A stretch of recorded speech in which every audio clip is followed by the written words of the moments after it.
Reçois la louange d'Éden. Reçois la louange d'Éden. Reçois la louange des centres d'excellence Éden.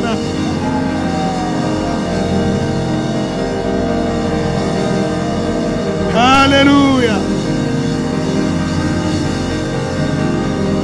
Jésus. Jésus.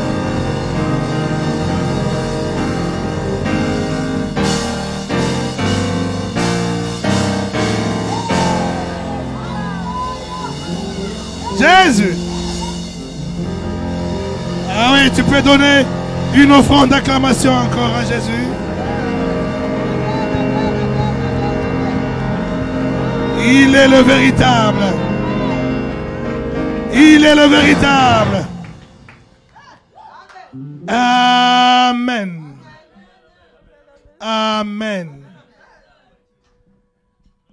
Merci Seigneur pour ce moment.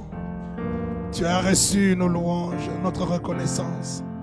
Nous te disons merci, nous te rendons grâce. Prends ta place, Saint-Esprit. Règne en ce lieu. Règne en toutes choses. Et que la gloire te revienne. Que la gloire te revienne, Seigneur. Que la parole puisse se faire chair en chacun de nous. Que ta révélation nous éclaire. Sois la lampe qui nous éclaire. Sois la lumière qui nous guide. Au travers de ta parole. Que la connaissance augmente. La connaissance de la vérité. Au nom de Jésus. Que les saints disent Amen. Que les saints disent Amen bien. Gloire à Jésus.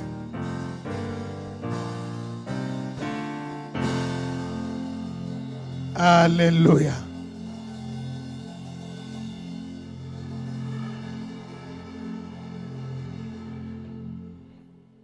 Merveilleux. Et nous commençons aujourd'hui une nouvelle série. Un nouveau concept biblique. C'est comme s'il y a quelqu'un là-haut, non, à l'accueil, parce que je le vois au travers de la fenêtre, comme s'il y a quelqu'un qui...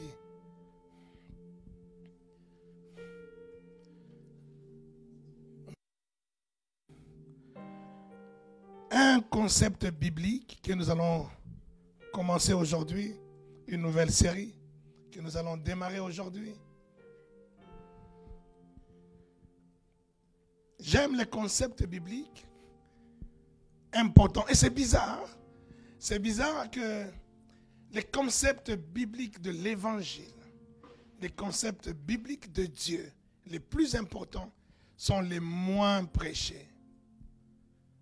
Sont les moins prêchés. C'est vraiment bizarre. Je ne sais pas pourquoi, mais moi-même, même le premier, ce sont des principes que je n'ai pas beaucoup prêchés.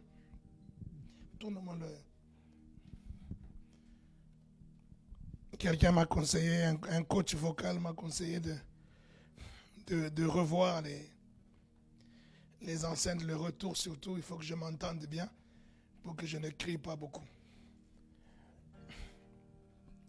Parce que mes cordes vocales sont sensibles. Je disais, je ne sais pas pourquoi, mais il y a beaucoup de concepts bibliques qui sont hyper importants, mais qui ne sont pas prêchés du tout, ou qui sont les moins prêchés. Ceux qui sont le plus prêchés, ce sont des choses qu'on ne pourrait même pas appeler évangile, mais qui ne sont pas des mauvaises choses, mais qu'on ne pourrait pas appeler évangile. Ce qui est de l'évangile, là partout où on voit dans la Bible, dans le Nouveau Testament, où on parle de l'évangile, il y a toujours des choses qui l'accompagnent. L'évangile de la grâce, l'évangile de la vérité, il y a toujours des choses qui l'accompagnent. L'évangile, c'est la justice. L'évangile, aujourd'hui, nous allons démarrer le concept divin des récompenses de Dieu. Les récompenses de Dieu. Est-ce que quelqu'un croit que Dieu récompense les gens? Il est le rémunérateur de ceux qui le cherchent. Vous voyez déjà, c'est un concept qui est clair. Dieu lui-même, il s'est défini comme étant le rémunérateur de ceux qui le cherchent. C'est-à-dire, c'est le récompensateur de ceux qui le cherchent. Le concept de la récompense, de la rémunération, elle est déjà posée, elle est là-dessus. Hein? Mais combien ont entendu parler de la récompense de Dieu? Prenons 1 Corinthiens 13, 13. 1 Corinthiens 13, 13. Et pour introduire cette notion de la récompense de Dieu, quoi de mieux que d'introduire la notion de l'espérance? 1 Corinthiens 13, 13. Maintenant donc, ces trois choses demeurent: la foi, l'espérance, la charité, mais la plus grande de ces choses, c'est la charité. La foi, l'espérance, l'amour. Et la plus grande de ces trois choses, c'est l'amour. Est-ce que qu'on peut acclamer la parole de Dieu? Que ces trois choses demeurent. Ça veut dire que ces trois choses soient le fondement de ta vie, le fondement de ta croyance, le fondement de ta foi. Ces trois choses doivent demeurer. Aujourd'hui, si nous voyons des chrétiens qui sont tantôt, plutôt, peut-être, des chrétiens, un jour tu fais, un jour tu ne fais pas. Un jour tu sers Dieu, un jour tu ne sers pas Dieu. Un jour tu viens à l'église, un jour tu dis non, je n'en veux plus. Ce concept-là n'est pas encore ancré dans le cœur de quelqu'un. Alléluia. Tu n'as pas encore maîtrisé ce principe de trois choses qui demeurent. Il dit la foi, que ces trois choses vont demeurer. Il parle de la foi, de l'espérance et de l'amour. Et de ces trois choses, c'est l'amour qui est la plus grande chose. Pourquoi l'amour est plus grand que les deux autres? Parce que l'amour, c'est la seule chose de ces trois qui va traverser toutes les dispensations. L'amour, c'est la seule chose de ces trois qui a été au commencement. C'est par amour que Dieu a créé le monde, où il a prévu de mettre l'homme qu'il a aimé tant et qu'il a voulu créer selon son image et selon sa ressemblance. Lui-même, Dieu est amour. Il a commencé amour. Il a créé par amour. Et l'amour, et c'est ça qui nous régit tous dans ce monde. Et après, quand nous serons dans l'éternité avec le Seigneur, l'amour sera total, parfait. L'amour ne s'arrêtera jamais. Mais la foi et l'espérance, ce sont des CDD, des contrats à durée déterminée. Ça grésille là. Alléluia. L'amour, la foi et l'espérance sont des contrats à durée déterminée.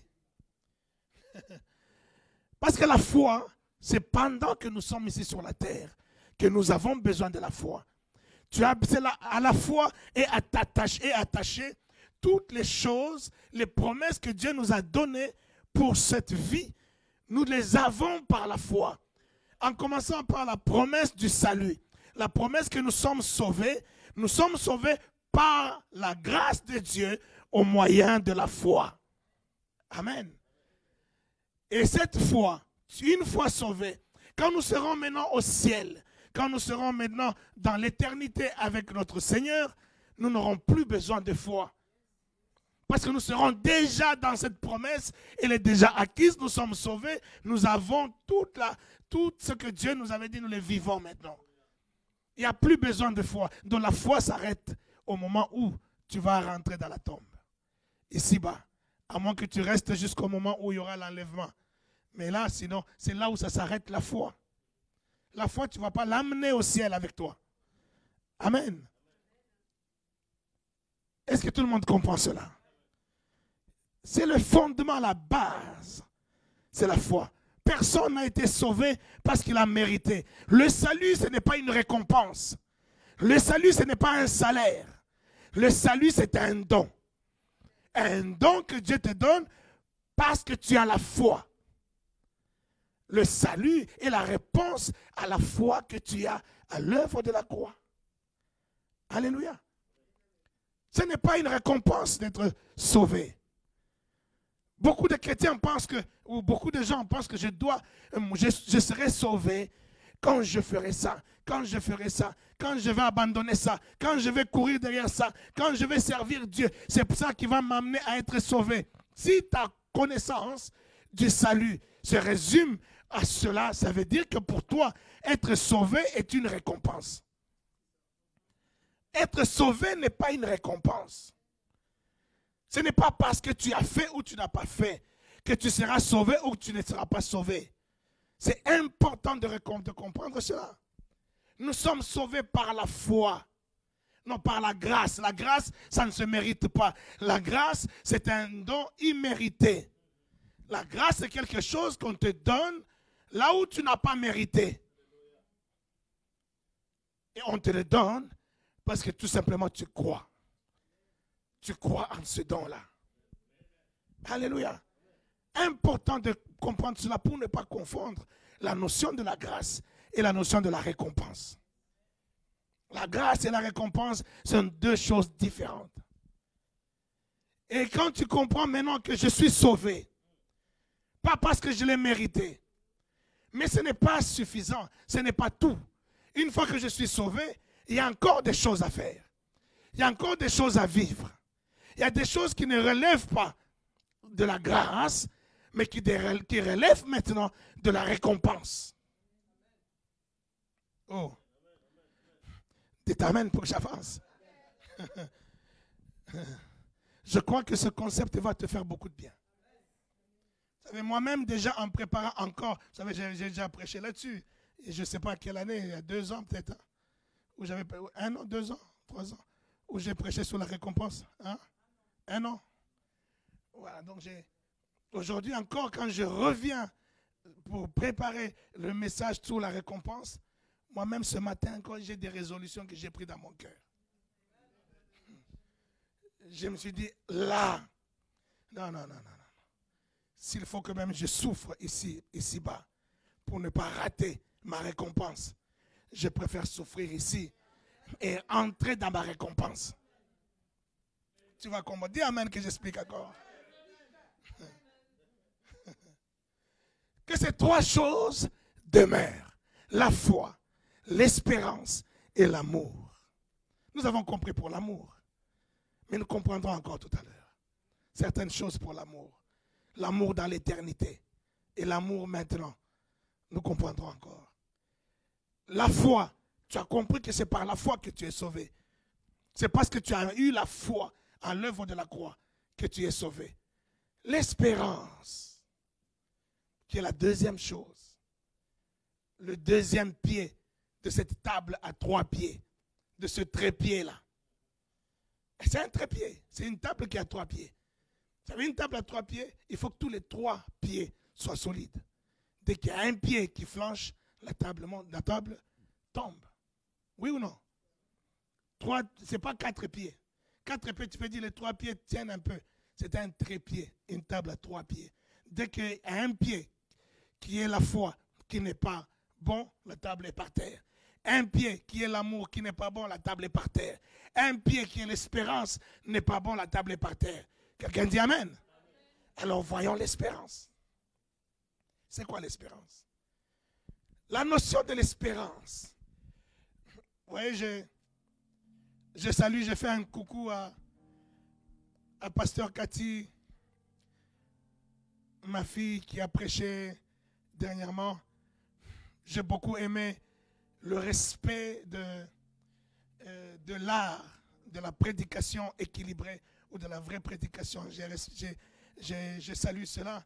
Elle a commencé par définir un peu le concept de ce qu'elle a elle devait prêcher. Elle dit, le dictionnaire dit concernant l'alliance et tout ça. Elle parle du dictionnaire, elle explique. Et puis elle nous a parlé de l'Ancien Testament, de l'alliance. Et puis elle nous a parlé du Nouveau Testament. J'ai dit, ah waouh, ça c'est vraiment... Elle est bien enseignée pour faire une prédication équilibrée. Parce qu'une prédication équilibrée repose sur ces trois choses-là.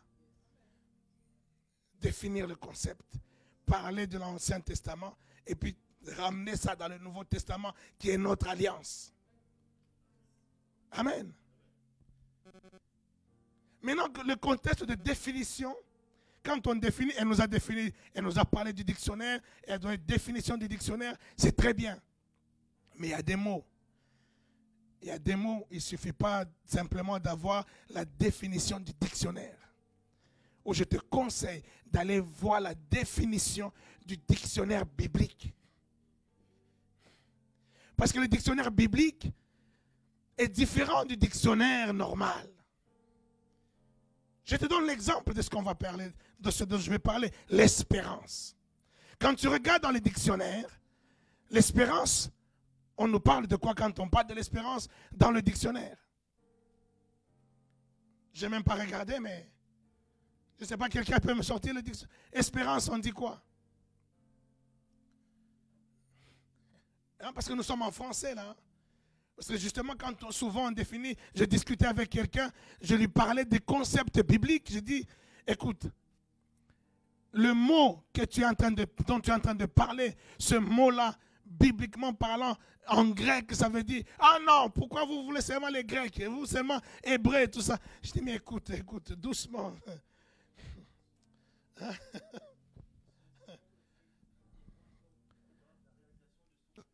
Voilà, il y a quelqu'un à micro. Il dit quoi? Un sentiment?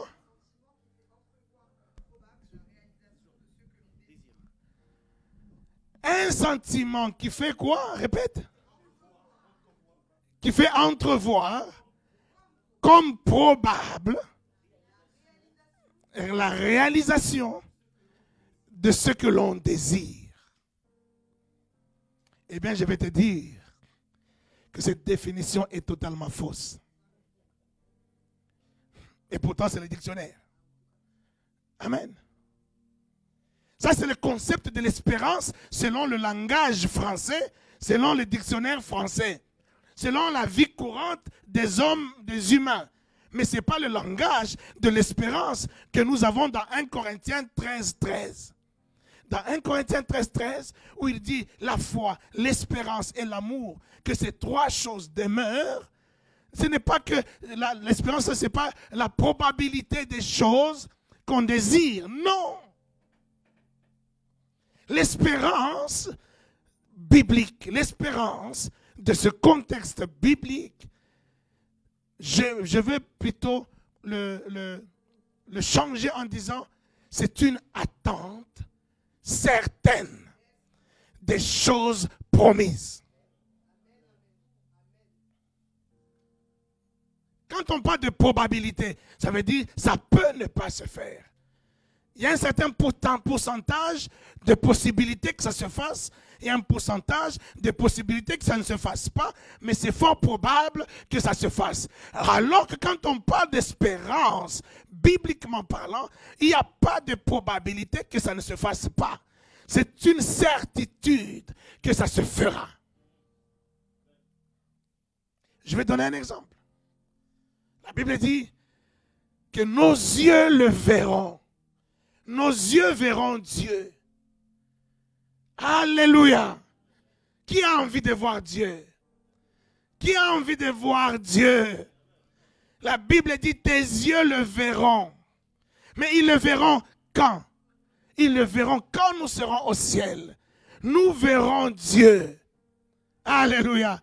Et ça, ce n'est pas quelque chose qui est une probabilité qu'on le voie. C'est une certitude que tu le verras. Il suffit que tu sois au ciel. Tu le verras certainement. Tes yeux le verront. Ah, je ne sais pas s'il aura une grosse barbe comme on le dessine. Je ne sais pas s'il aura la forme d'un E.T. Je ne sais pas. Mais ce que je sais, c'est que mes yeux le verront. Et ça, c'est une certitude. Et la Bible, il dit ça, c'est parmi les 3 choses qui doivent demeurer dans ta vie.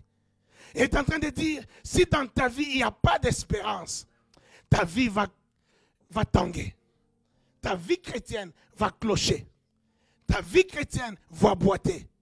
Si dans ta vie chrétienne, il n'y a pas d'espérance, il n'y a pas de choses certaines que tu sais, quoi qu'il en soit, ça, je l'aurai. Ça, je vivrai. Ça, je verrai. Si tu n'en as pas dans ta vie chrétienne, c'est comme ça que tu vas avoir une vie. Aujourd'hui, tu fais, demain, tu ne fais pas. Aujourd'hui, tu as envie, après-demain, tu n'as pas envie. Pourquoi seulement moi? Pourquoi seulement? Et tu te poseras des questions bizarres. Mais quand tu comprends qu'il y a des choses qui sont certaines, des choses que je verrai, des choses que si je fais ceci, je verrai certainement. Ce n'est pas une probabilité. Ce n'est pas peut-être que, ce n'est pas de l'espoir. C'est ça le danger du dictionnaire français ou le danger du langage qui n'est pas un langage biblique. On peut prendre l'espérance pour de l'espoir. Parce que c'est à peu près la même racine. Et on te dit c'est de l'espoir. Espérer en quelque chose, c'est-à-dire j'espère que on va me donner ça. J'espère que cette année, la crise va passer mais ne va pas me toucher. J'espère que cette année, c'est mon année où je vais me marier. Ça veut dire que peut-être, peut-être pas. Oui ou non? Ça, c'est espérer. Ça, c'est de l'espoir. Et ce n'est pas de l'espérance. L'espérance, c'est dire, quoi qu'il en soit, cette année, c'est mon année. Oh, est-ce qu'il y a quelqu'un qui a l'espérance? Est-ce que tu as l'espérance pour cette année?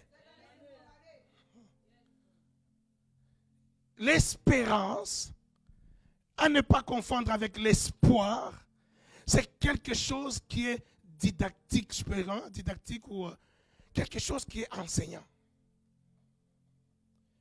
Vous voyez, nous avons une culture où nous n'avons pas souvent cette culture d'apprendre nos enfants avec des récompenses. Hein, c'est-à-dire, à ton enfant, tu dis, cette année, à la fin de ce trimestre-là, si tu as des notes qui dépassent 16, je t'achète ça. Amen. Oh, qui fait ça?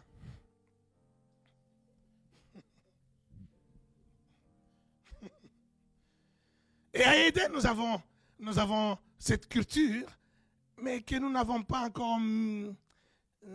encore appuyé dessus. C'est la culture de la célébration. La culture des awards. Amen. C'est-à-dire quand tu sais, nous allons cette année, notez-le, mettez dans les agendas, vous les responsables, diacres, anciens, pasteurs, mettez en décembre, après le novembre, le séminaire de novembre, en décembre, nous allons faire les awards de Eden. Nous allons célébrer les meilleurs protocoles. Nous allons célébrer les meilleurs modérateurs, les meilleurs chantres, les meilleurs prédicateurs. Bon, sans moi, bien sûr. Hein.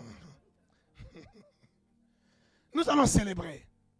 C'est la culture de la célébration. Ça veut dire que et ça, notez-le, c'est une certitude. Nous n'allons pas célébrer pour célébrer, mais nous allons préparer des cadeaux pour ça. Nous allons préparer des cadeaux pour ça. C'est ça, c'est une culture divine. C'est une culture biblique. C'est une culture de Dieu. De promettre en récompense par rapport à ce que tu fais, par rapport à tes efforts, par rapport à ta résistance, par rapport à ta marche, par rapport à ceci, Dieu nous promet des choses qui n'ont rien à voir avec le salut. Mais pour que tu rentres dans ces promesses, tu dois déjà avoir été dans le salut. Ce ne sont pas des promesses pour les gens qui ne connaissent pas Jésus. Ce ne sont pas des promesses pour les gens qui sont païens. Ce sont des promesses pour les enfants de Dieu. Et c'est parmi ces promesses, il y a ce que je dis qui sont des récompenses, mais il y a aussi, la Bible, on parle aussi de l'héritage. L'héritage, c'est une promesse. Amen. L'héritage, c'est une promesse qui est certaine. Parce que c'est quelque chose qui est déjà établi, qui est déjà mis. Moi, je suis papa, j'ai 2, 3, 4, 5 maisons, et c'est l'héritage que je lègue à mes enfants. Que les enfants veulent ou pas, ça leur reviendra. Que mon enfant marche bien ou ne marche pas bien, ça lui reviendra. Quelqu'un dit Amen. Que mon enfant ne m'a pas aimé comme je voulais ou qu'il m'a aimé comme je voulais, ça lui reviendra. Parce que c'est ce que j'ai mis dans l'héritage. Est-ce que je parle aux héritiers du grand roi? Est-ce que je parle aux héritiers du grand roi? Tu vas hériter le ciel. Ça, c'est à toi, ça. Non, ton amen m'embête. Je dis le ciel, c'est pour toi. Le ciel, c'est ton héritage. Et pour cela, tu as simplement besoin d'avoir eu la foi au salut. La foi à l'œuvre salvatrice de la croix. C'est tout simplement ça. Quand tu crois à ça, l'héritage du ciel, c'est pour toi. Nous serons tous au ciel. Ça parce que tout simplement, nous avons cru. Et nous serons sauvés. Et nous serons au ciel. Bon, maintenant, encore une fois, quand on parle du ciel, que nous serons au ciel, c'est là aussi une base qui est très mal perçue et très mal connue. Qui fait que ça ne te dit pas grand-chose. Je ne sais pas toi, hein, mais je vais t'expliquer moi. Moi, comment je voyais le ciel. Moi, je voyais le ciel... que quand on sera au ciel, après la mort, nous serons au ciel. Alors, au ciel là, donc, nous serons un peu comme quand tu es dans l'avion. Hein, tu vois, quand tu es dans l'avion, des nuages. Tu vois, à un moment donné, on traverse les nuages. Et puis, tu vois les nuages, c'est comme du coton. Hein, du coton qui est un peu partout là. Et là, c'est au ciel, nous serons là-dedans, dans le coton. Et même des fois, on ne voit même pas nos pieds. Nos pieds sont dans le coton et puis on voit qu'à partir de là, c'est comme si peut-être on est pieds nus ou bien quelque chose comme ça. Parce que les chaussures, on s'en fout. Donc on a des grosses robes blanches. Moi, Ézéchiel, Gloire, tous, Willy, nous avons tous les mêmes robes blanches, tout ça, au ciel. Et nous sommes tous là. Alléluia.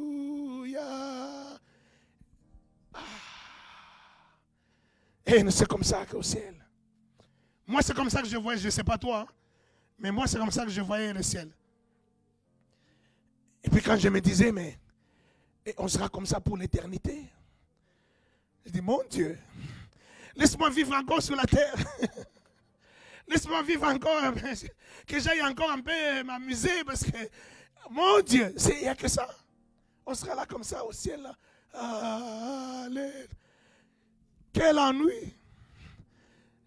Un ennui éternel. Oui ou non? Je dis, c'est moi, je ne sais pas pour toi. Toi, peut-être tu avais une très bonne vision du ciel. Moi, c'était ça la vision du ciel. Et elle me faisait peur. Je me disais, il faut que je vive ma vie ici à fond. À fond, je vais vivre tout ce que je peux vivre ici sur la terre, à fond. Parce qu'au ciel, ça sera d'un ennui. Un ennui divin. Hein? Oui ou non? Bon, avoir vos têtes, c'est comme si vous aviez une autre vision du ciel que moi. Hein? Donc vous aviez une très bonne vision du ciel. Mais moi, c'était comme ça. Et avoir ça, avoir tout simplement cette image-là du ciel, ça minimisait tout ce qui pouvait être au ciel. Et ça donnait beaucoup d'importance à ce que je vivais ici sur la terre. Je préférais mieux vivre sur la terre. Tout ce que je vis là je m'habille bien, je me maquille bien, je mange bien. Parce qu'au ciel, jusque-là, je n'avais pas encore vu comment on mange. Hein. Parce qu'on est immunisé, donc il n'y a même pas de nourriture. Donc tu vois un bon pondou là, un bon foufou qui est là, mais ça te dégoûte même, tu n'as même pas envie. Mon Dieu. Mon Dieu. Donc là-bas, je ne pourrais pas manger ça. Ben, laisse-moi manger ici. Oh. Laisse-moi manger mon pondou. Laisse-moi me gaver ici. Parce qu'au ciel, on n'a rien à manger là-bas. Hein? Ça sera vraiment... tu sais, le plaisir de la vie, c'est quoi? C'est d'aller manger, de manger un bon plat, c'est d'écouter une bonne musique, c'est de rigoler avec les potes. C'est ça la vie, c'est ça la vie. Mais au ciel, il n'y a pas tout ça. Au ciel, nous sommes qu'Alléluia. Nous sommes en train seulement de louer Dieu. Mon Dieu. Mais quand Dieu m'a montré, Dieu m'a ouvert les yeux sur la parole de ce que sera fait le ciel, ça change tout pour moi. Ça change tout. Ça, c'est une vision, je ne sais pas catholistique ou d'où, je ne sais même pas d'où ça vient cette vision-là. Parce que moi, j'ai un background catholique quand même. Hein, donc, j'étais catholique petit, j'ai été baptisé catholique enfant. Donc, peut-être c'est cette vision catholistique-là qui m'a amené à voir le ciel comme ça.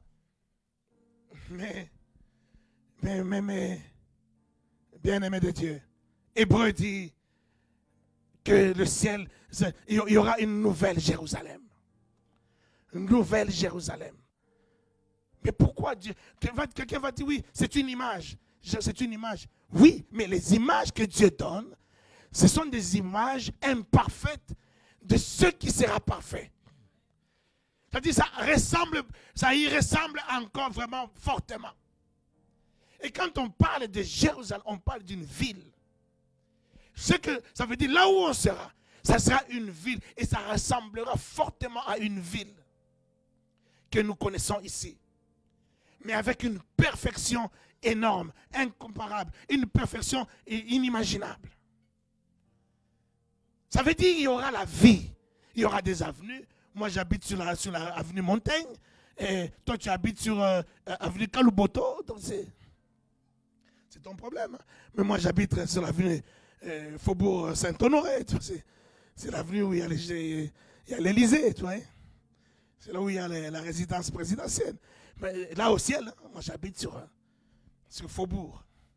Mais toi, tu habites à la rue Salvatore, à Saint-Denis. C'est ton problème. C'est ton problème. C'est que tu l'as mérité.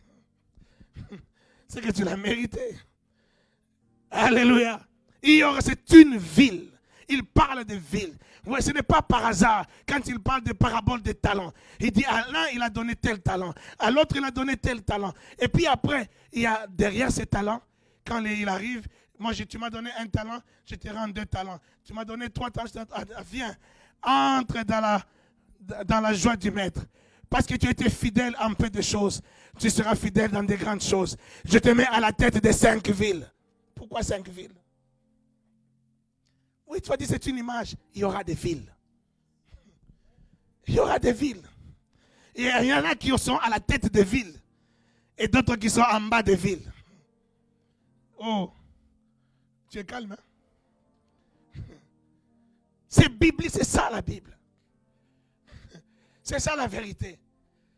Ça veut dire que nous serons tous au ciel.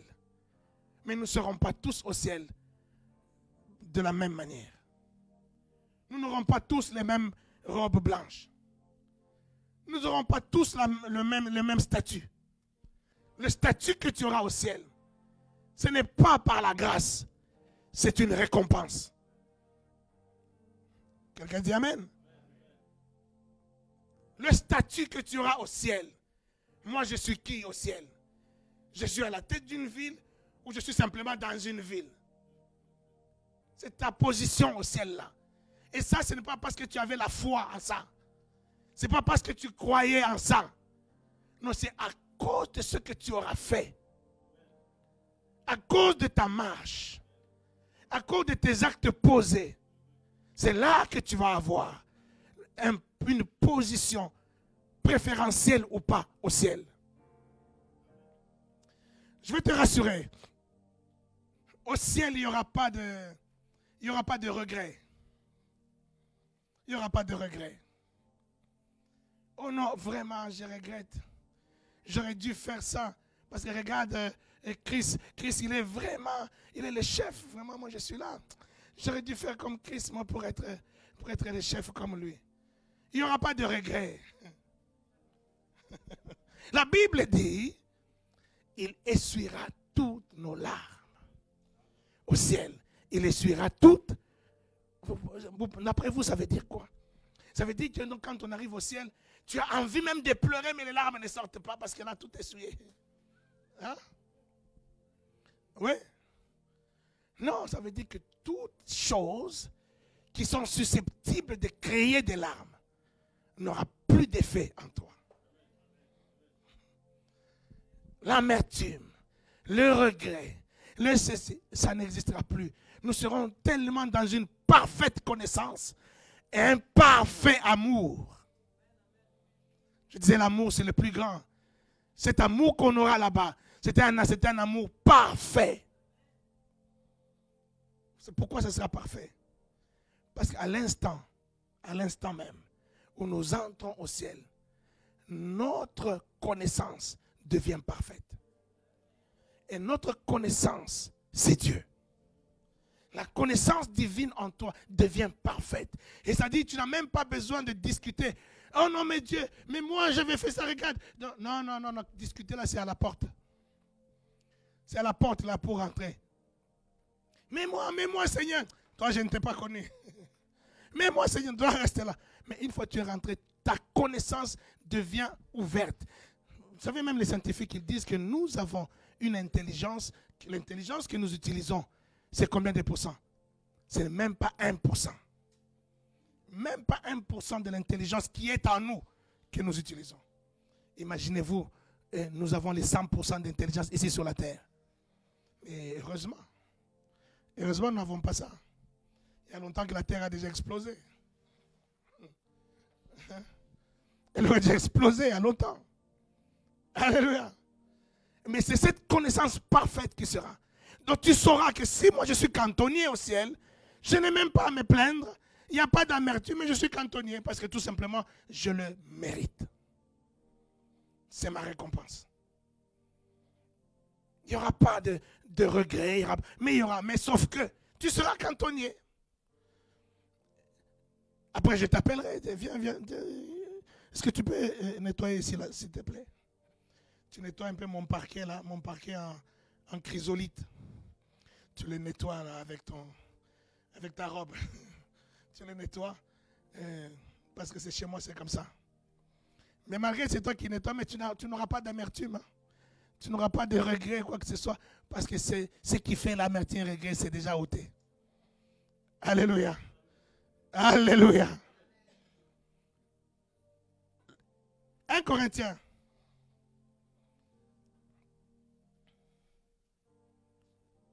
Corinthiens 3. Verset 10. À partir du verset 10. Je vous exhorte, frères, par le nom de notre Seigneur Jésus-Christ, à tenir... Non. 1 Corinthiens 3, 10. À partir de 10 jusqu'à 15. Selon la grâce de Dieu qui m'a été donnée, j'ai posé le fondement comme un sage architecte et un autre a bâti dessus. Mais que chacun prenne garde à la manière dont il bâtit dessus.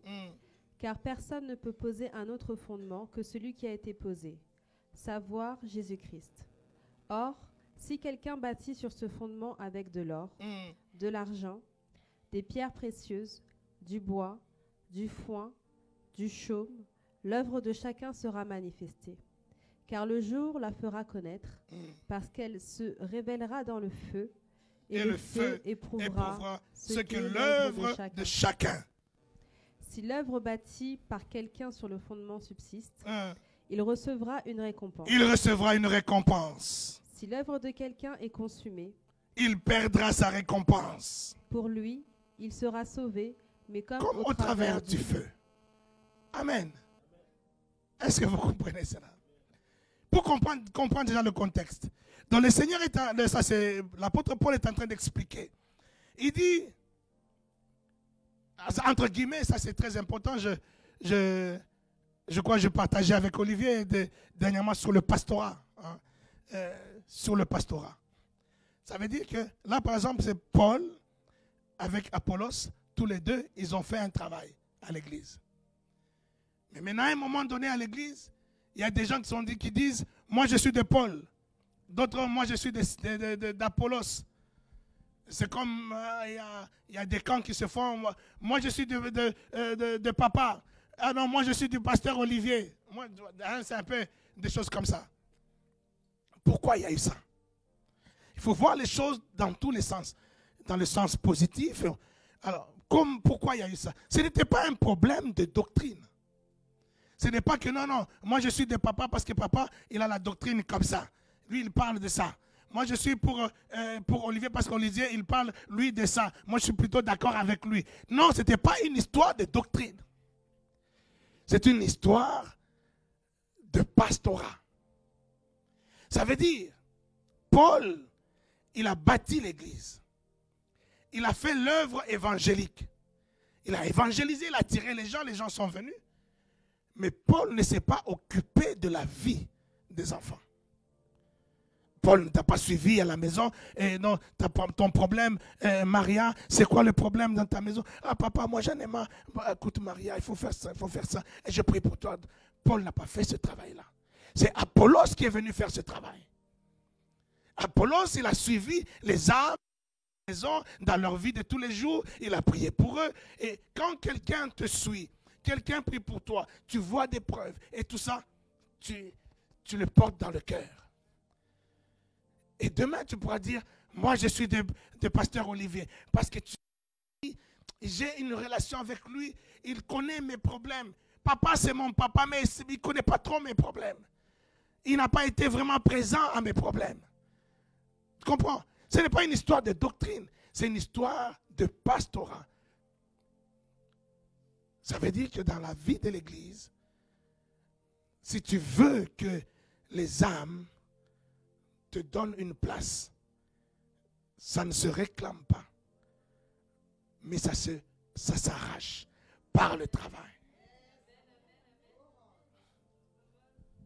Tu rentres dans leur vie, tu t'intéresses à leurs problèmes, tu prends leur fardeau, tu t'humilies même à leur niveau.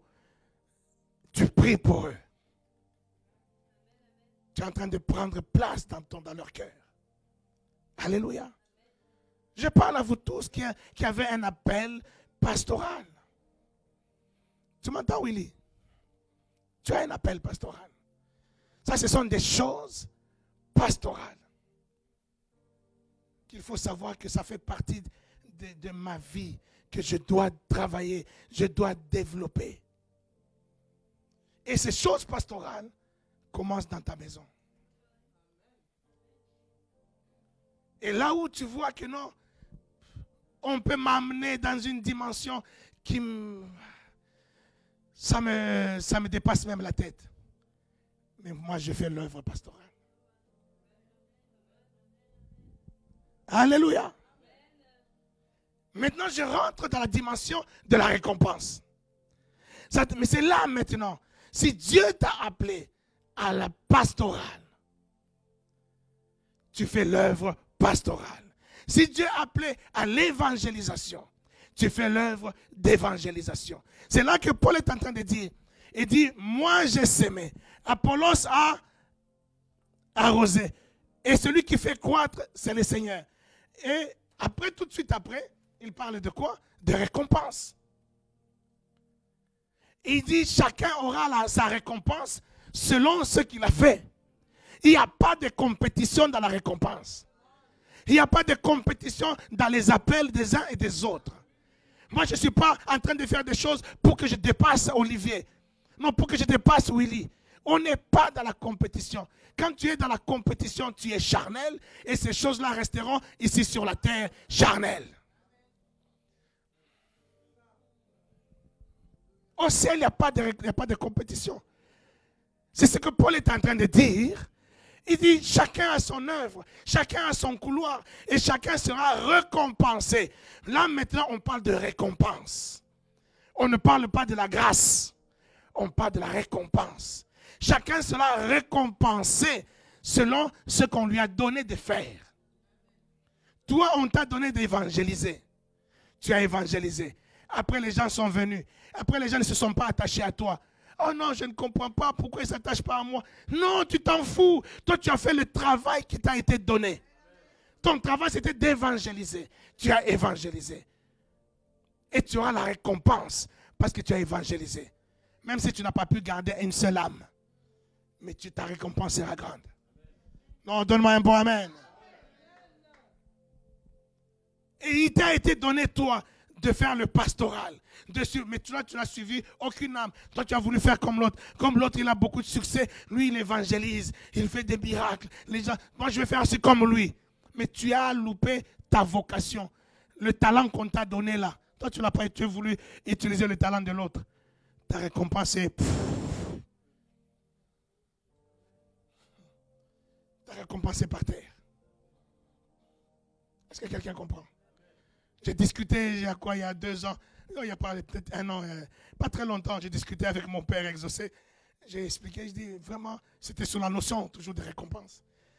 Je dis, j'ai compris beaucoup de choses pendant que j'ai médité sur les récompenses divines. J'ai expliqué que aujourd'hui, moi, je ne me prends pas la tête. Oh non, pourquoi moi je n'ai pas 5000 membres? Pourquoi je n'ai pas 10 000 membres? Ce n'est plus ça ma motivation. Ma motivation, est-ce que je fais ce que Dieu m'a demandé de faire? Est-ce que je fais ce que Dieu m'a donné de faire? C'est ça ma priorité, c'est ça ma préoccupation. C'est tout. Parce qu'il y a des gens qui ont peut-être 10 000 membres, mais leur œuvre, c'est comme du chaume, c'est comme du bois, c'est comme du fumier. Pourquoi? Voilà ce que Paul est en train de dire dans ce contexte de 1 Corinthiens 3 là. Mets-toi dans la tête, c'est comme, toi quand tu vas à l'aéroport, quand tu voyages, bienvenue, tu viens avec ta valise, tu poses sur un tapis, puis ça passe dans un scanner. Et toi, tu enlèves la ceinture, tu enlèves tout, tu mets là sur le tapis, et puis allez, on te scanne, tu passes aussi sur un scanner. Puis tu arrives de l'autre côté, ta valise elle arrive, tu récupères tout, allez, tu t'en vas. En fait, c'est comme un scanner. C'est ça l'image. C'est-à-dire, quand tu vas arriver au ciel, toutes tes œuvres que tu as faites, toute ta marche que tu as faite, tous les services que tu as faits, ton appel, ton service, les biens que tu as fait aux gens, pendant que toi tu jouais au synthé, pendant que toi tu faisais juste les réglages de la musique, tu faisais tout, ce sont des œuvres, ce sont des actes que nous posons dans la maison du Seigneur, que nous posons envers nos frères, envers nos sœurs. Et tous ces actes-là ont une récompense. Mais cette récompense, elle est attachée à quoi? Elle est attachée au fait que ce que tu fais là, tu le fais par quelle motivation? Qu'est-ce qui est dans ton cœur pendant que tu fais cela? Si pendant que toi tu es en train de mettre des stratégies pour évangéliser, pour gagner des âmes, pour faire une église, et puis l'église devient grande, 10 000 personnes, mais tout ça, tu es en train de faire parce que toi tu veux être comme Bénin, parce que moi il faut que le monde voie, il faut que je le dépasse. J'avais lu un témoignage d'un grand homme de Dieu américain de l'époque, à l'époque de Tel Osborne, où c'était la mode de faire des tentes. Il n'y avait pas encore des baptistes des églises comme aujourd'hui. C'est des tentes. Alors, il y en a un qui a fait la plus grande tente jamais construite par un évangéliste. Ou une tente qui pouvait rentrer 10 000 membres sur une tente. Alors il s'est vanté, moi j'ai fait la plus grande tente, jamais fait. Et puis il y a un autre qui vient, attends, moi bientôt je vais faire une tente qui va dépasser sa tente. Et pendant qu'il dit ça, ils le font et ils gagnent des âmes, 10 000 âmes. L'autre il fait une tente qui prend 10 100. Il dit j'ai fait 10 100, j'ai fait une grande tente plus que lui. Mais bien aimé, tu seras étonné quand nous serons au ciel. Un gars comme ça au ciel, tu seras étonné que ta récompense sera plus grande que sa récompense. Alors que lui, il a gagné 10 000 âmes. Mais toi, tu auras une récompense plus grande que lui. Parce que sa motivation n'était pas la bonne. Sa récompense, il l'aura déjà ici sur la terre. Sa récompense, ça sera les acclamations des gens.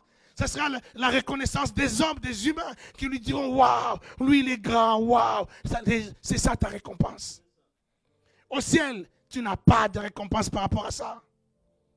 La notion de la récompense n'est pas la même notion que nous avons ici sur la terre. Ce n'est pas quelque chose où sur la terre, moi j'ai fait grand, j'aurai une grande récompense. J'ai fait petit, ça sera petit. Non, c'est une notion de cœur. C'est une notion d'amour. Une notion d'obéissance. Une notion de reconnaissance.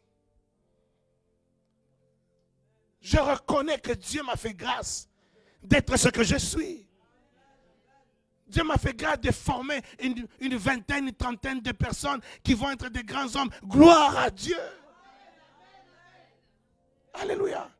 Et je le fais avec cœur. Je le fais avec amour. Je reconnais, même quand on faisons on parle de la parole de Dieu, on parle des prémices. Je ne parle pas des prémices pour que je puisse gagner quelque chose, pour que les gens me donnent leurs prémices. Si c'est ça ma motivation, ma récompense est déjà là.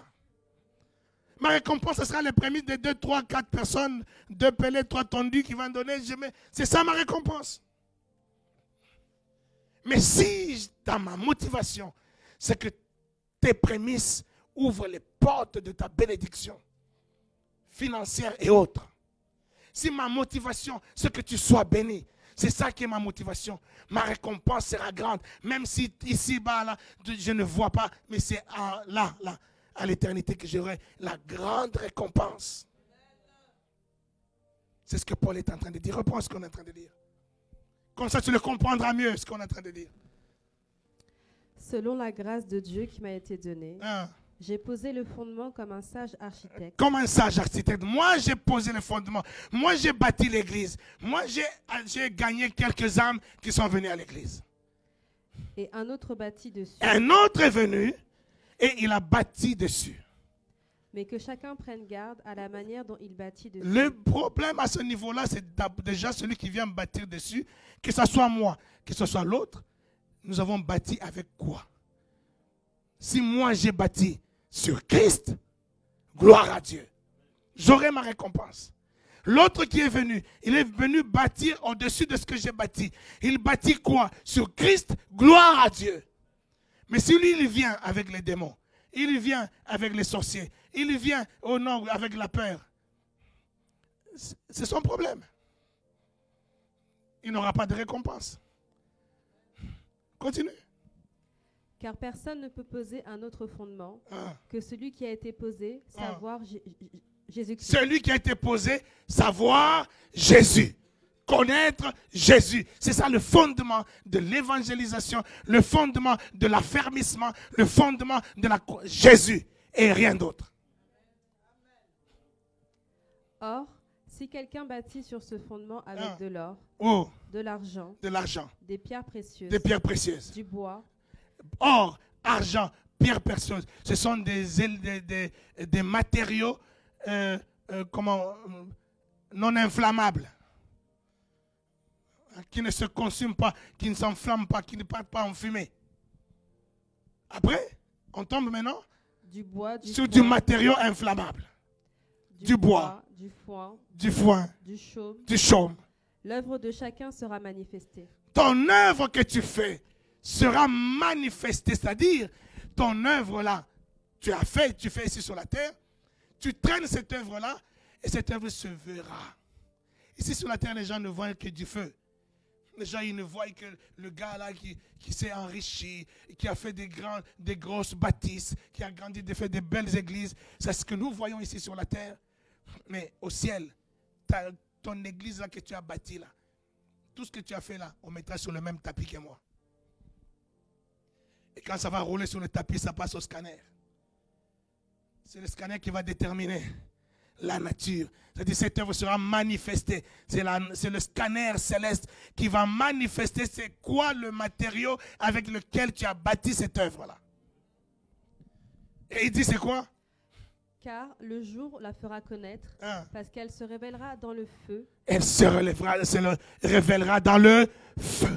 Et le feu éprouvera ce qu'est l'œuvre de chacun. Le feu éprouvera ce qu'est l'œuvre de chacun. Le scanner va éprouver ce qu'est l'œuvre de chacun. Là, on ne parle pas de la grâce. Ce n'est pas par la grâce. Là, on parle des œuvres. La grâce t'a amené au salut. La grâce t'a amené au ciel. Mais au ciel, là, on parle maintenant des œuvres ou de ce que tes œuvres vont te porter, vont t'amener, vont te donner une fois au ciel. C'est pour ça au ciel, nous n'aurons pas tous les mêmes robes blanches. Ma robe ne sera pas comme la tienne si tu ne fais pas attention. Elle sera beaucoup plus éclatante, sera dans un matériel, un tissu que tu n'as jamais vu. Et je cours, je me bats, je bats de l'air. Les choses qui cherchent à m'empêcher à faire ce que je dois faire, je les botte en touche. Qu'on me critique, qu'on me fasse ceci, je m'en tape. Moi, je suis en train de courir. Pas parce que j'ai peur d'aller en enfer. Non, le ciel, je serai au ciel. Si toi, tu ne crois pas que tu seras au ciel, c'est ton problème. Moi, je serai au ciel. Ah, le ciel, c'est déjà réglé. Je serai au ciel, c'est déjà réglé, ça. C'est réglé le jour où j'ai cru en Jésus.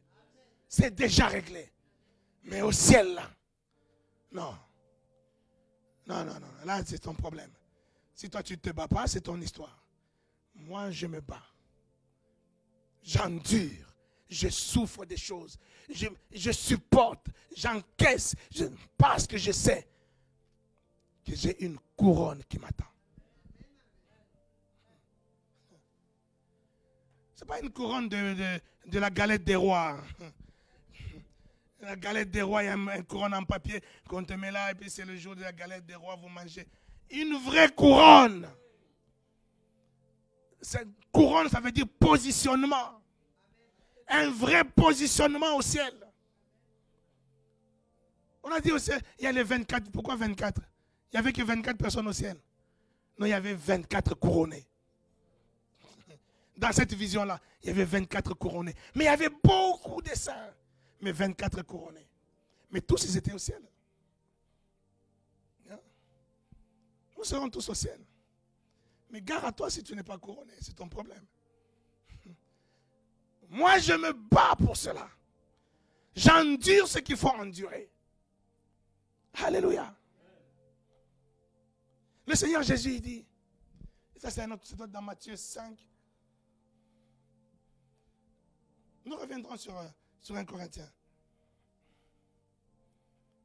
Attention, dans Matthieu.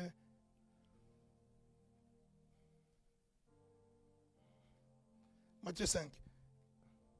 À partir du verset 12. Lis le verset 12 tout simplement. Ouais. Réjouissez-vous et soyez dans l'allégresse, parce que votre récompense sera grande. Non, prends à partir du verset 11. Heureux serez-vous lorsqu'on vous Non, verset 10, c'est mieux. Heureux ceux qui sont persécutés pour la justice. Écoute Willy, écoute. Parce que j'ai beaucoup pensé à toi. Tu es un prédicateur. Tu es appelé à servir Dieu. Et moi, je compte sur toi pour servir Dieu dans la prédication dans cette maison. Oui, ma voix me joue des mauvais tours. Hein. Je serai là, des fois je veux commencer à vous prêcher, je prends une table, je m'assois là, je vous prêche tranquille parce que le phoniste va me dire, écoute, ne crie plus. Et là, je vous parlerai doucement. Et puis à un moment, il y a besoin de Olivier, il y a besoin de bienvenue, de Willy pour pouvoir bombarder ici. Là. Oui ou non? Mais oui. Et cette année, je vais vous amener là-dessus. Qu'est-ce qu'on est en train de lire? Heureux ceux qui sont persécutés pour la justice. Ceux qui sont persécutés pour la justice. Car le royaume des cieux est à eux. Car le royaume des cieux est à eux. Heureux serez-vous lorsqu'on vous outragera. Lorsqu'on vous outragera. Qu'on vous persécutera. On vous persécutera. et qu'on dira faussement de vous. On dira faussement de vous. Vous savez, des fois, vous croyez, non, parce que non, moi je suis persécuté, moi je suis outragé, on a dit que, moi j'étais que, on m'a dit, non, moi l'autre. Oh. Est-ce que vous savez, il y a des gens qui sont vraiment persécutés dans ce monde? Il y a des endroits dans ce monde où pour être chrétien, simplement être chrétien, on va te maltraiter. Tu n'as droit à rien. Nous recevons tout le temps des messages au Bangladesh, au ceci. Il y a des gens, quoi qu'ils fassent, il ne sait pas qu'il n'a pas la foi. Non, il a la foi. Ce n'est pas qu'il ne craint pas Dieu. Non, il craint Dieu. Mais il est dans une région où qu'il montre qu'il de persécution sur persécution. Et le Seigneur est en train de dire, ne t'inquiète pas. Même quand tu es persécuté comme ça. Ce n'est pas, oui, je compatis à ta persécution. Mais ça ne soit pas ce que, regarde. C'est à eux qu'il est en train de dire. Quand vous serez outragés, quand vous serez persécutés, quand on parlera faussement contre vous, toutes ces choses-là, qu'est-ce qui peut te fortifier? Qu'est-ce qui peut te faire maintenir pour que tu marches encore dans la foi, pour que tu marches encore dans la crainte de Dieu, pour que tu marches encore dans les choses divines? Qu'est-ce qui peut te maintenir? C'est la connaissance de ta récompense.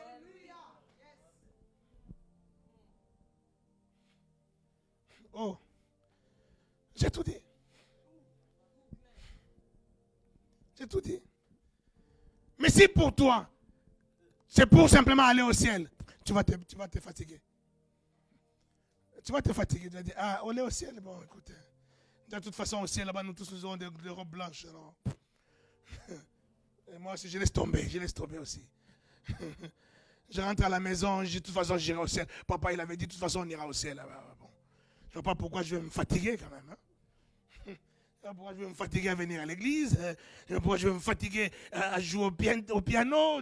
Je vais me fatiguer pourquoi? À venir tôt le matin pendant que les gens ils viennent tranquillement à 11h20, 11h30.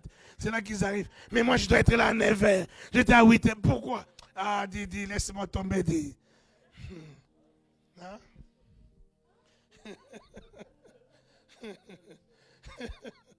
Hein?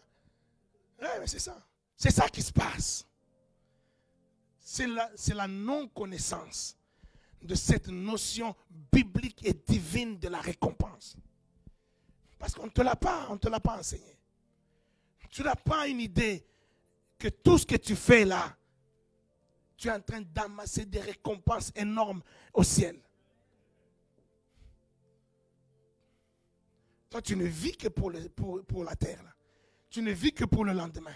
Tu ne vis que pour après-demain, pour 20 ans, pour 10 ans, pour tous. Mais tu ne vis pas pour le ciel. Ton objectif principal doit être le ciel. Quand on dit objectif principal ciel, ce n'est pas que l'objectif principal c'est entrer au ciel. Non, entrer au ciel, je ne parle pas des païens là. Je ne suis pas en évangélisation où je suis devant un parterre de païens où je parle à l'église. Je parle à ceux qui sont déjà sauvés. Ton objectif à toi qui es déjà sauvé, ça doit être le ciel. C'est-à-dire la récompense du ciel. Ce n'est pas ciel pour ciel. Récompense du ciel. L'apôtre Paul, il dit, moi Paul, je traite durement mon corps. Je dis moi-même Paul, je traite durement mon corps. Pourquoi? Pour ne pas aller en enfer. Il est le premier, Paul, le premier d'entre tous là, qui avait compris déjà que le ciel c'est déjà réglé. Il est le premier qui avait compris que l'histoire du ciel c'est déjà réglé. Moi le ciel, quoi qu'il en soit, je serai dedans. C'était le premier. Mais quand il dit je traite durement mon corps, ce n'est pas pour aller au ciel. C'est pour le ciel. Pour les récompenses célestes. Pour les récompenses divines. Il dit pour cela, je traite durement mon corps. que je sois outragé ici-bas, que je sois maltraité, qu'on dise faussement des choses sur moi. Mais moi, je sais ce que je fais. Je sais ce que je travaille. Je sais quels matériaux j'utilise. Je travaille avec mon amour. Je ne travaille pas pour que papa m'acclame. Pour que papa me dise, ah oui, dans la Violaine, vraiment, elle, c'est mon assistante préférée. Elle, tout ça. Non, si c'est ça ta motivation, tu as déjà eu ta récompense. Tu as déjà eu ta récompense. Mais si tu comprends que ce que tu fais, Violaine, en étant assistante de papa, a droit à une récompense au ciel. Est-ce que vous comprenez cela? Vous voyez, c'est ça la base, le fondement d'une bonne croyance. Le fondement d'une bonne croyance repose sur la vérité. C'est ça l'évangile. L'évangile repose sur la vérité. Je disais au commencement ici que ayez cette culture d'éduquer les enfants avec des récompenses. Parce que c'est biblique, c'est divin. C'est divin. Fallon me disait, là c'était au mois d'octobre, il m'appelle papa, et tu connais pas, dis-moi, tu connais pas des gens au Congo-Brazzaville? Pourquoi le Congo-Brazzaville? Oh non, je dois trouver des contacts là-bas pour mon travail, parce que des correspondants là-bas, je dois multiplier des actions pour le Congo-Brazzaville, parce que on m'a appris que normalement, je dois atteindre un objectif là pour le Brazzaville, et pour que je puisse avoir une récompense à la fin de l'année. Je ne parle pas de salaire, mais de récompense. J'ai une récompense de 10 000 euros à la fin de l'année si j'atteins cet objectif avec Brazzaville. Je dis, ah bon, 10 000 euros? Non, doucement, tout de suite. On cherche qui est à Brazzaville. C'est une récompense, tu vois. Quand on lui a dit ça, cela pousse à faire quoi? À bosser. Parce qu'il y a une récompense. Oui ou non? Nous, on a appris à bosser à l'école. Parce qu'on savait, ne serait-ce que, à la fin de l'année, quand c'est la fin de l'année, nous, c'est comme ça s'est passé. À la fin de l'année, on est tous là, la classe, elle est là. Le directeur de l'école, il arrive. Donc, toutes les classes, nous sommes alignés. Deuxième A, deuxième B, troisième A, alignés dans un grand préau. Tout le monde là. Les parents sont derrière, nous, les enfants devant. Les parents sont invités derrière. Et le directeur, il monte sur l'estrade. Il sort là. Classe de 5e. Il commence par les derniers. Et là, il commence. Violaine. Et ici. Et après, maintenant, c'est Ruffin. Et là, tu montes maintenant, là. Tout le monde, waouh! Les parents, oh, c'est mon fils. Là, tu montes, là, et on vient, on te donne un cadeau, on te donne un livre, un dictionnaire, ou je ne sais pas, un Becherel. On te donne des cadeaux, là, tu prends. Là, et là, tu fais des signes et tout ça, là. Et tu restes là, à l'estrade. Dans ton second aussi, et le troisième aussi. Là, vous êtes là à l'estrade. Ne serait-ce que pour ça, l'année, tu vas bosser. Tu vas bosser l'année. Parce que tu veux cette couronne-là. Nous, on le faisait au cinéma. C'était la salle de cinéma qui appartenait à l'école. C'est une grande salle de cinéma qui appartenait au propriétaire de l'école. Tous, on nous amène avec des bus là au cinéma. Tous, on est remplis dans la salle. Et là, tu montes sur le podium de salle de cinéma. Là. Je peux vous dire, je pouvais faire le clown pendant toute l'année. Mais quand on commence à atteindre vers la fin, je bosse. J'étais toujours parmi les troisièmes, les trois premiers. Là. Je sais que j'assure ma place sur le podium. Et je veux dire, même au ciel, ça sera comme ça. Non, mais au ciel, j'assurerai toujours ma place au moins des trois premiers. Si toi, tu ne fais pas assurer, c'est ton problème. Amen. C'est la culture de la récompense. C'est une culture divine. C'est la culture du ciel. Continue. Vous savez, il est en train de dire ça aux gens qui ont été persécutés. Reviens sur 1 Corinthiens 13. 1 Corinthiens 3.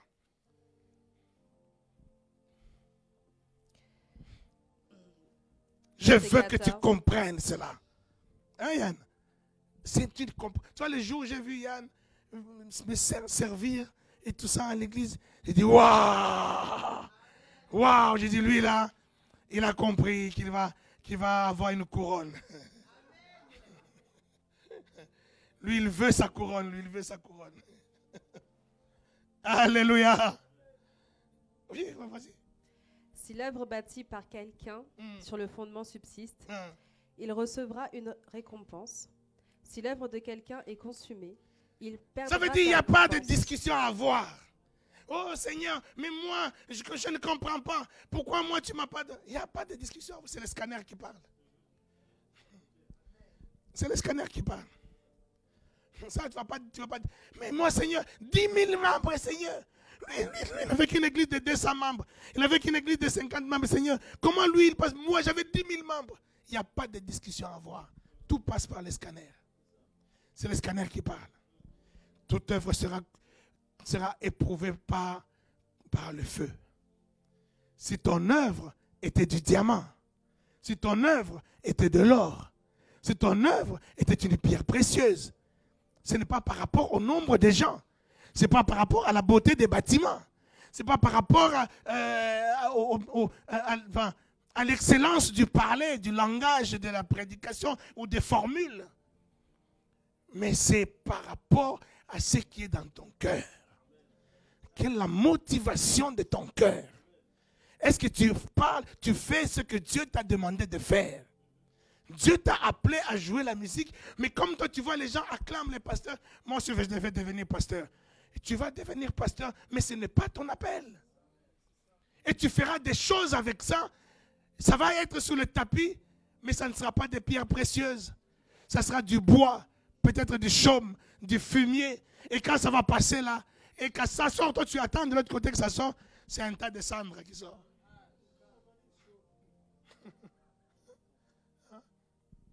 Tout ce que tu as fait là, ça sort de l'autre côté, un tas de boue. Et moi, ce que j'ai fait là, c'est petit, mais c'est une grosse pierre de diamant. Et quand ça passe dans le feu, ça devient encore plus pur. Est-ce que vous comprenez ça? C'est ça la notion de la récompense. Et je ne suis qu'en train d'introduire. Nous irons à l'intérieur. Nous allons rentrer dans la profondeur de ces notions, toutes ces notions de la récompense, pour que ça rentre et que tu sois fondé dans ta vie chrétienne, que ta foi soit basée sur quelque chose de solide, quelque chose de précieux. Que ton amour, vous savez l'amour, je disais tout à l'heure que tu vas comprendre que l'amour dans l'éternité, ça ne sera pas pareil. L'amour à ce moment-là, ça sera un amour pur. Tu ne vas pas aimer quelqu'un parce que je t'aime, parce que je sais que si je lui montre que je l'aime, elle va aussi me montrer qu'elle m'aime. Et puis elle va aussi me donner, elle va beaucoup m'aimer aussi. Et parce que tu as un manque d'amour, alors tu veux faire comme si toi tu aimes tout le monde, mais au fond, tu n'aimes pas. Tu n'aimes pas. Ce n'est pas de cet amour-là. Là-bas, l'amour sera pur. Et on prend un autre passage. C'est toujours dans Matthieu 5. Là. Matthieu 5. Là où on était. Prends le verset 46. Écoute-moi. Écoute ce que le Seigneur est en train de dire. Si vous aimez ceux qui vous aiment. Si vous aimez ceux qui vous aiment. Quelle récompense méritez-vous? Quelle récompense méritez-vous? Les publicains aussi n'agissent-ils pas de même? Les païens aussi, ils aiment aussi. Ils aiment aussi ceux qui les aiment. Hein? Oh! Oh! Si vous aimez seulement ceux qui vous aiment, qu'est-ce qu'il dit? Quelle récompense méritez-vous? Mais de quelle récompense il parle? De quelle récompense il parle? Et il dit, continue, et si? Les publicains aussi n'agissent-ils pas de même? Les païens aussi, est-ce qu'ils n'aiment pas aussi ceux qui les aiment? Il dit, mais non, alors, si toi aussi tu fais pareil, quelle récompense tu mérites? Ça veut dire que normalement, Il y a un amour qui mérite une récompense.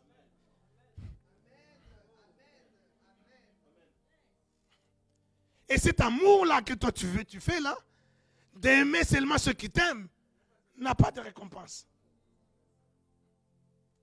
Oh, est-ce que je parle à quelqu'un? Mais quand toi tu aimes ceux qui ne t'aiment pas, il est en train de dire, là au ciel, mon Dieu, si tu étais moi, tu allais dire, ah, gloire, je t'aime, je t'aime. Je t'aime beaucoup, gloire, je t'aime beaucoup. Ah,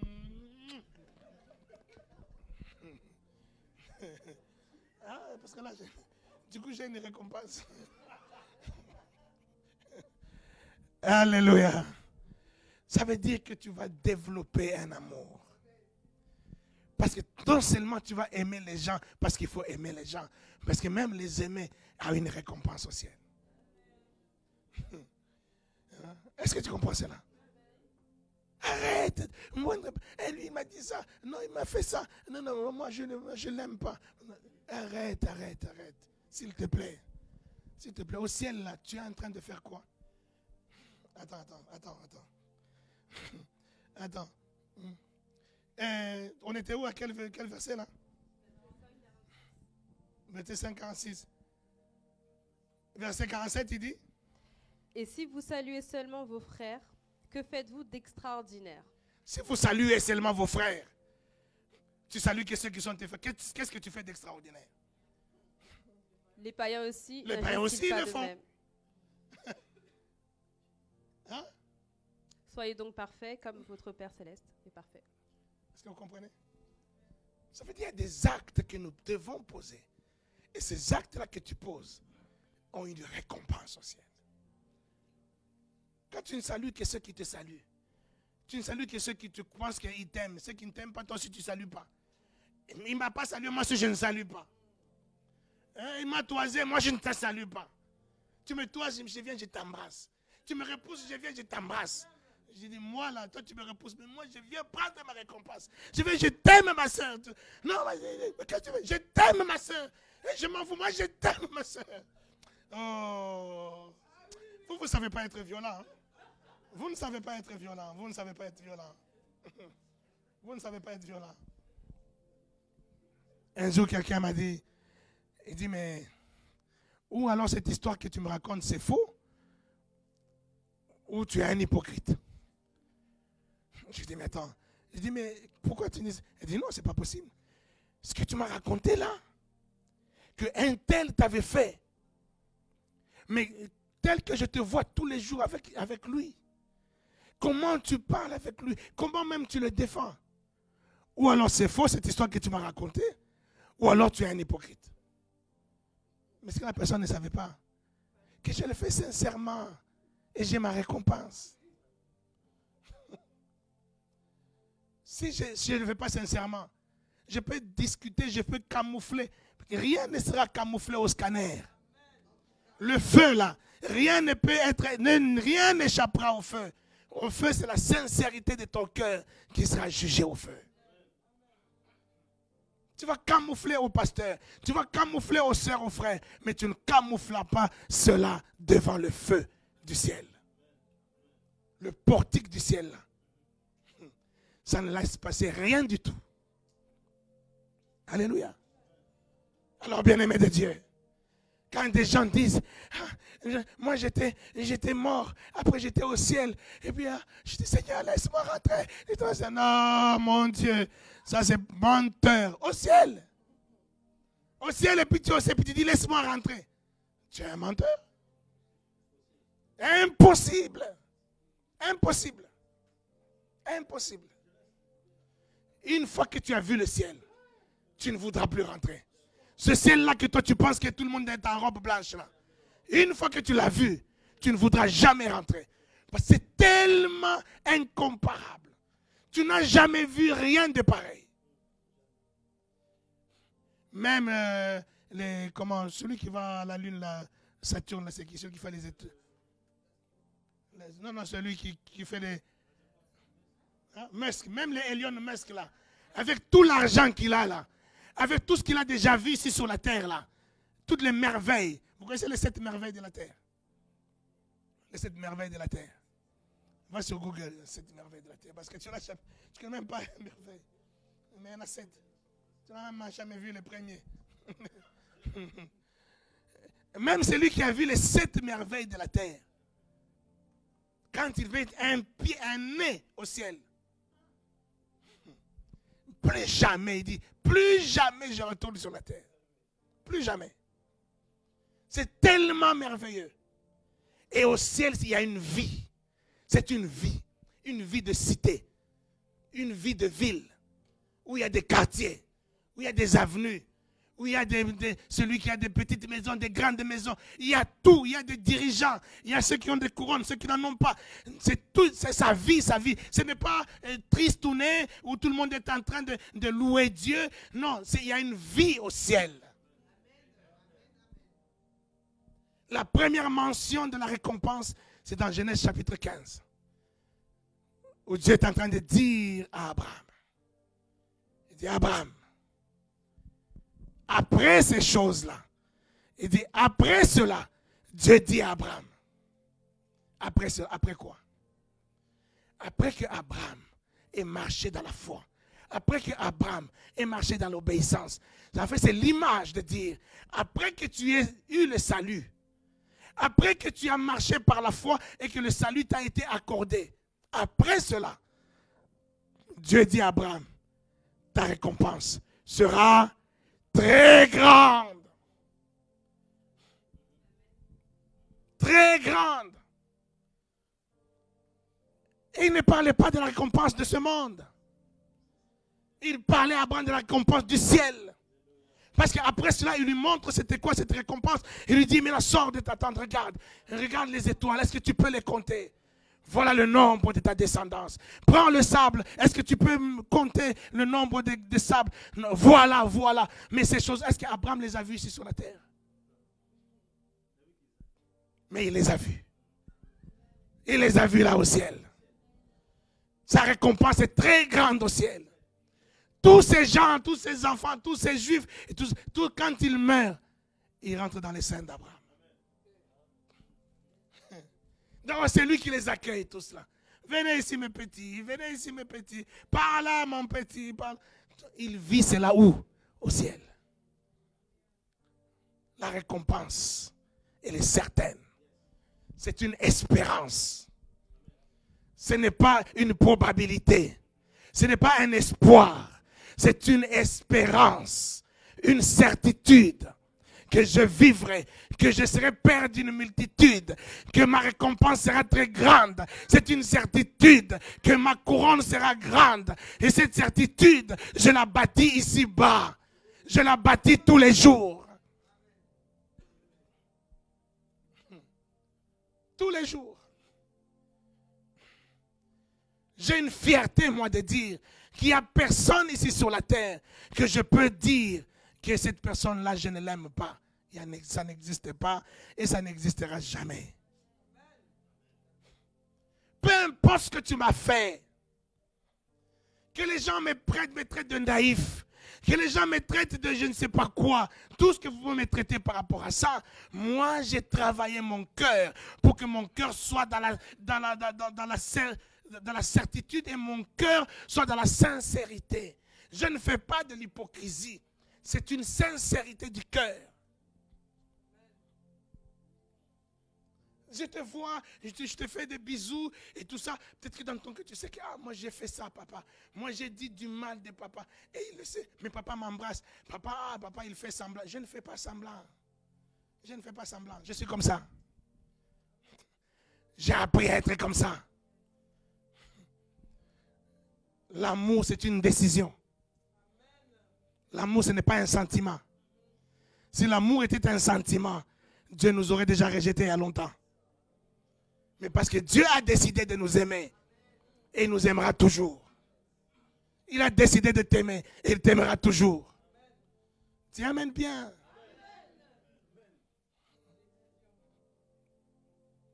Est-ce que quelqu'un a compris cela? Ça, c'est l'introduction de la notion de récompense. Que tu vives avec l'idée qu'il y a des récompenses qui m'attendent. Et cela dépend de moi.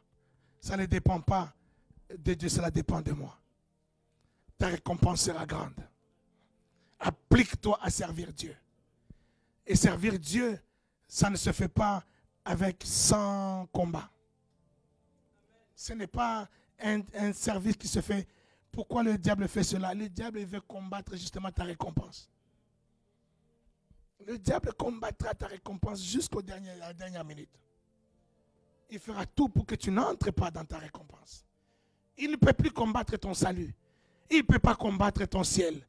Mais il combattra ta récompense. Enlève la notion de la peur, la notion du bâton. N'éduque pas Éden, n'éduque pas tes enfants en ayant peur du bâton. Éduque-les avec la notion de la récompense. Tu verras comment ils vont évoluer. Il y aura une grande différence. Tous ceux qui ont été éduqués au bâton de la peur, ils finissent toujours avec des très mauvais comportements. Et ceux qui ont été éduqués à la récompense, ils ont toujours excellé. Alléluia. Le bâton de la peur peut t'amener même à exceller, mais pas sur des bonnes motivations. Tu vas exceller en bâtissant avec du chaume, du bois, du fumier. Mais le bâton de la récompense t'amènera à bâtir avec de l'or, du diamant, des pierres précieuses. Des choses qui vont résister au feu. Alléluia. Alléluia. Sers Dieu, bien-aimé de Dieu. Sers Dieu, sers Dieu. Ce n'est pas pour me faire plaisir à moi. Ce n'est pas pour faire plaisir à ton pasteur, à ton mari ou à ta femme. Sers Dieu. Ce n'est pas pour que les frères te voient et t'acclament. Sers Dieu. Parce qu'il y a une récompense attachée à cela.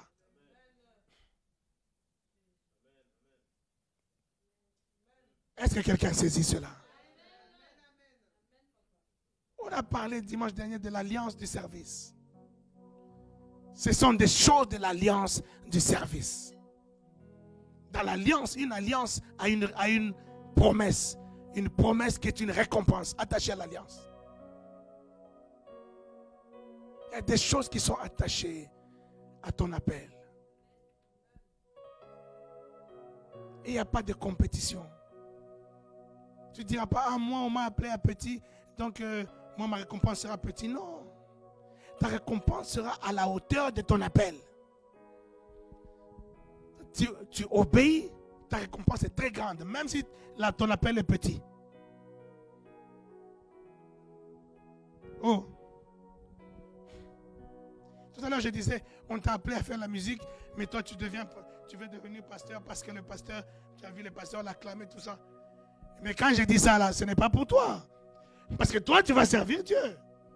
Toi, tu vas prêcher la parole de Dieu. Ah oui. Toi, tu vas prêcher la parole de Dieu. Tu fais la musique, c'est très bien. Ça fait partie de ton don. Mais tu vas prêcher la parole de Dieu.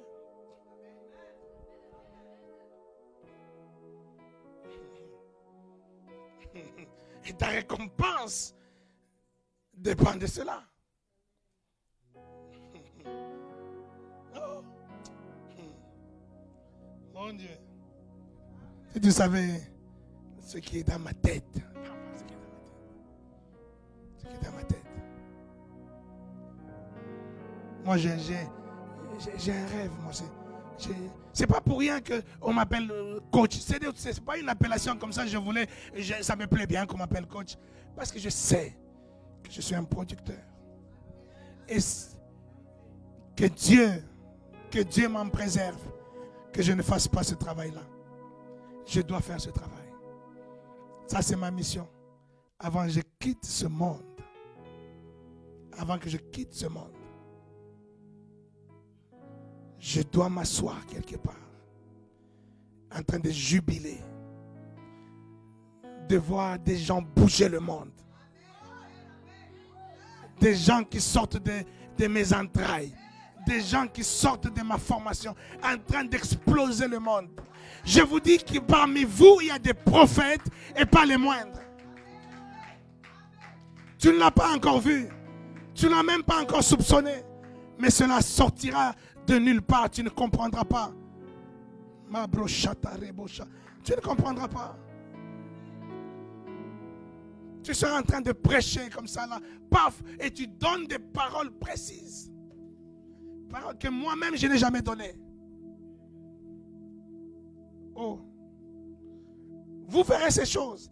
Et c'est ça, parce que ces choses sont attachées à ma récompense. Et je m'applique là-dedans. Je m'appliquerai là-dessus.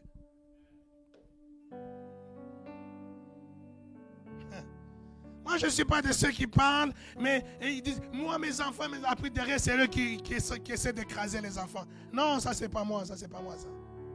Ça, c'est pas moi. Vous voyez, déjà, on a un calendrier. On a eu Pasteur Cathy qui est passé. Et ben, après, le mois prochain, c'est Pasteur Lydie. Après, Olivier, bienvenue. Vous tous, s'il faut que je prêche un dimanche, je prêcherai. Moi, je suis là le jeudi. Le jeudi, sois là le jeudi. Je vais vous enseigner des choses le jeudi. L'école des leaders, c'est pour vous former. Sois béni, ma fille. Sois béni.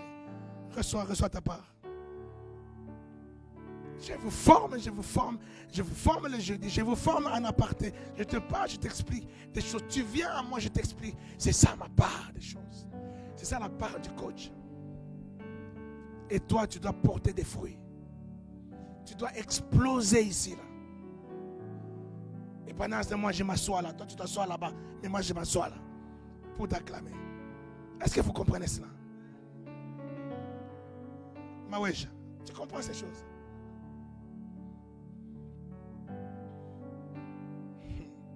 Je vois des prophètes. Moi, j'irai là-haut, j'irai même à la montagne, pour que toi, tu puisses prophétiser avec précision. Je sais de quoi, je sais ce que Dieu m'a donné, je sais ce que Dieu m'a appelé à faire. J'ai prié pour une fille à Kinshasa. Son père biologique qui est pasteur m'a amené et dit, ah papa, cet enfant, des fois, il a des songes, vraiment. Des fois, il a des choses qui précisent. Vraiment, je viens prier pour elle. J'ai prié pour elle. Je crois 6 mois après, quand je suis retourné à Kinshasa, j'ai parlé avec son père. Il dit, ah, papa, ta fille là, depuis que tu as prié pour elle, elle fait des prophéties à un niveau pas possible.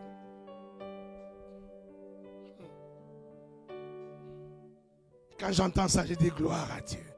Je sais ce que Dieu m'a donné. Je sais ce qu'il m'a donné. Paul dit, nous sommes pauvres et nous enrichissons plusieurs. Hein? Je ne suis pas prophète pour rien. J'ai ma particularité de prophète. J'ai entendu un témoignage hier encore d'un serviteur de Dieu. Il est allé dans un village quelque part au Congo. Il était en pèlerinage avec des amis serviteurs. Ils arrivent quelque part. Ils ont trouvé un papa. Un papa qui avait un don extraordinaire. Lui, sa spécialité, c'est ressouder les os. Tu t'es fracturé un os ou quoi que ce soit, tu viens seulement, il te touche seulement comme ça. Amen. C'est fini, ton os est réparé. Donc lui, c'est ça. Toi, si tu viens, moi j'ai mal à la tête, tout ça, c'est pas son problème. Tiens, tu peux rester mal à la tête, c'est pas son problème. Lui, c'est les os. Vous savez comment il a compris ça? Il a compris ça un jour, il est toujours au village, il avançait, il a trouvé quelqu'un en train de pleurer, un gars du village qui pleurait, était vraiment abattu, il était tombé avec son vélo s'est cassé en deux. Et il me dit, mais ce vélo, c'est ça qui fait nourrir ma famille. C'est ce vélo qui m'amène au champ, prendre les trucs, aller vendre. Sans ce vélo, comment je vais nourrir ma famille? Le gars effondré par terre, pleurait. Et lui, il était là, épris de compassion. Ému de compassion. Il dit, je ne sais même pas ce qu'il m'a pris. Il a pris le vélo, là où le vélo était cassé. Il a réuni les tubes du vélo qui étaient cassés comme ça. Il tient. Au nom de Jésus, amen. Il a lâché comme ça, le vélo était ressoudé. Depuis ce jour-là, il ne fait que ressouder les os des gens. Si tu es cassé, tu es tout simplement, tu es ressoudé. Il y a des multiplicités de dons. Dieu a donné une multiplicité de dons. Si tu as un don que tu n'as jamais vu et que tu le vois aujourd'hui, ne commence pas à l'attribuer au diable. Ah, ça, ce sont les fétiches. Dieu a une multiplicité de dons.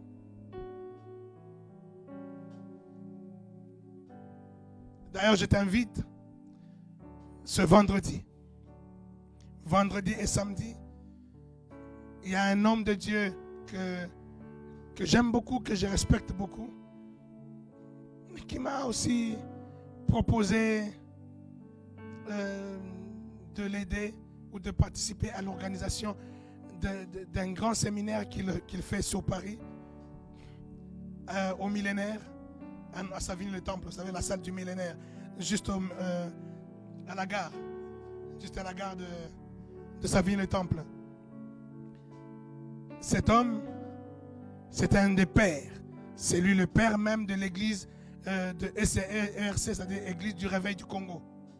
C'est lui qui a commencé cette grande pastorale qui regroupe maintenant presque tous les pasteurs évangéliques du Congo. C'est l'archevêque Albert Kankenza. Et j'aime beaucoup ce qu'il m'a dit, ce qu'il nous a dit pour nous demander de l'aider à l'organisation de ce séminaire. Il nous a expliqué, il dit, la Bible dit, on ne donne que ce qu'on a. Et moi, je ne donne que ce que j'ai. Et ce que j'ai, c'est ce que j'ai reçu de la part du Seigneur. Il dit un jour, je faisais mon ministère comme tout le monde. J'étais retrouvé aux États-Unis. Et j'étais dans un culte de Béni-In aux États-Unis. Et Béni-In, quand je suis allé dans ce culte, j'ai fait une prière. J'ai dit, Seigneur, qu'il appelle, que si quelqu'un a besoin d'être impacté de l'onction que lui il a, qu'il l'appelle. Comme ça, moi je vais courir pour aller pour recevoir cette onction-là. Il dit, j'ai fait cette prière. Et dès que je suis arrivé dans la salle, tout de suite Bénin, il fait l'appel. Il dit, j'ai couru. Je suis allé devant. Je me suis retrouvé devant là, je n'étais pas seul. Il y en a plusieurs là. Beaucoup de gens sont venus aussi devant là. Et il a fait juste... Tout le monde par terre. Mais moi j'étais debout, moi je ne suis pas tombé. Il fallait que moi aussi je tombe beaucoup. Et il me regarde là, mais toi là. Il dit, faites-le venir ici. Là. Et les protocoles me prennent. Il m'amène jusque là-haut, jusqu'à l'estrade. Et c'est là à l'estrade.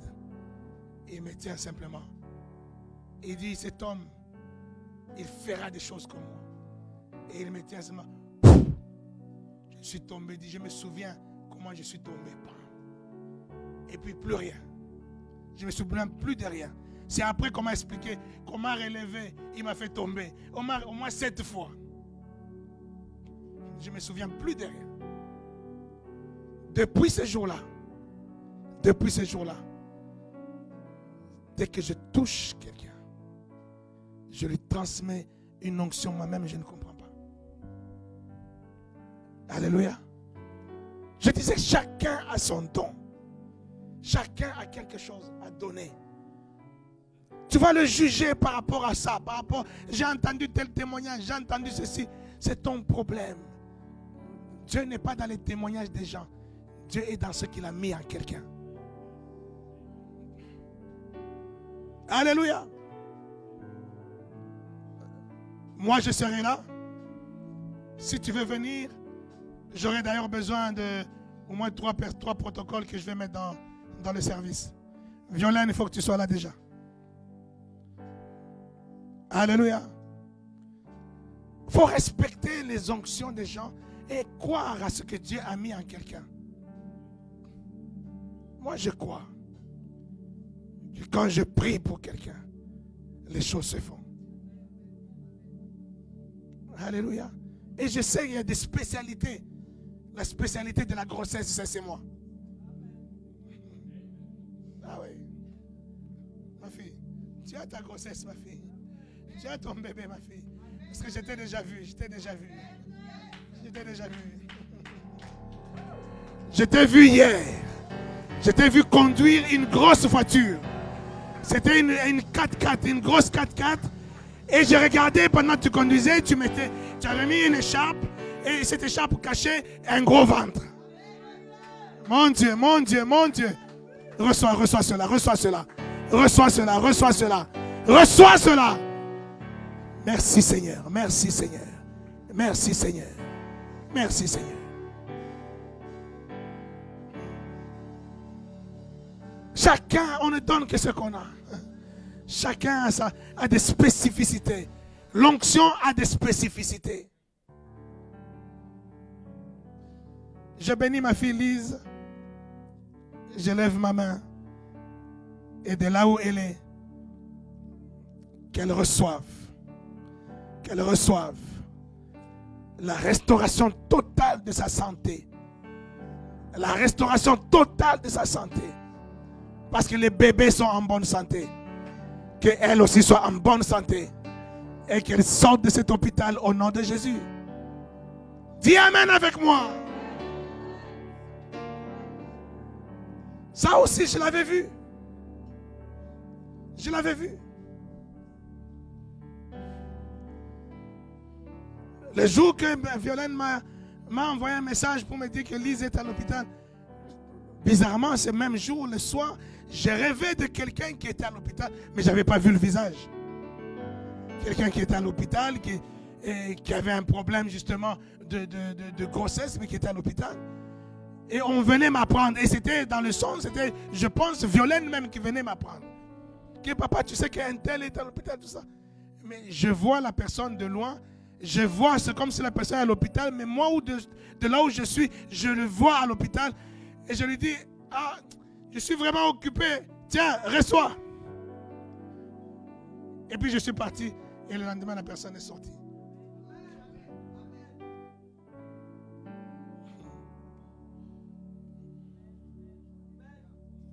Je crois à cela.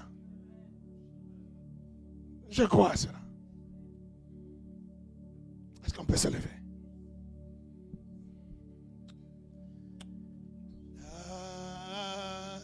Alléluia.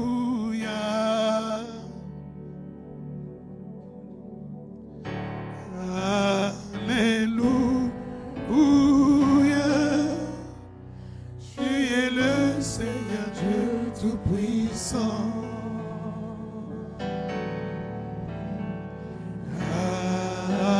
Alléluia.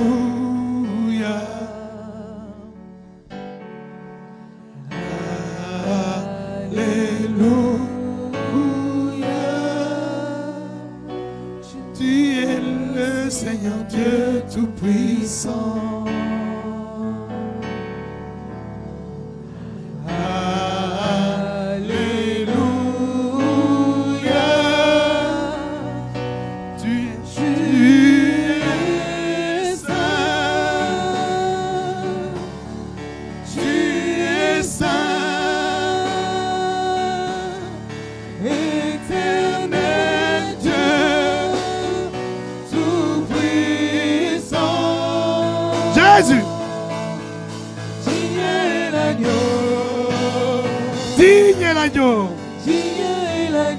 L'agneau immolé. L'agneau immolé. Oria baba baba babos. Éternel Dieu Tout-Puissant. Jésus. Digne est l'agneau. Digne est l'agneau.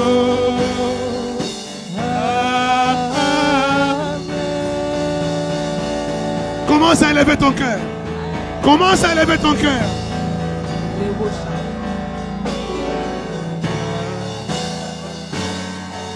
Koria bashatare baba baba baba. Manderebo satake. Riposhina mando kabrake.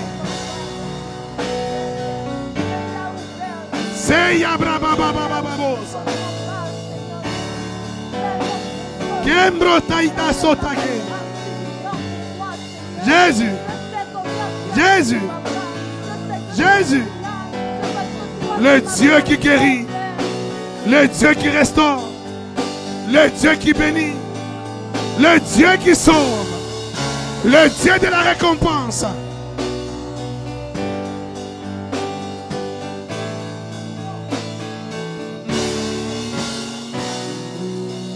Alléluia.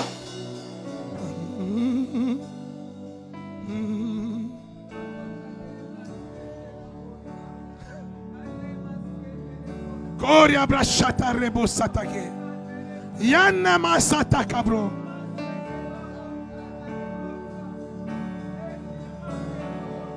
La mémoire des oubliés. Le secours des rachetés. L'espérance des rachetés. L'espérance. L'espérance des saints. Jésus.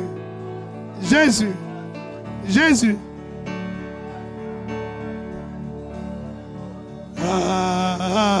Alléluia.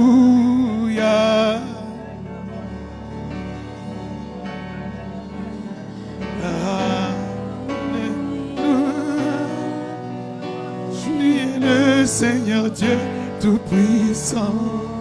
Jésus. Jésus.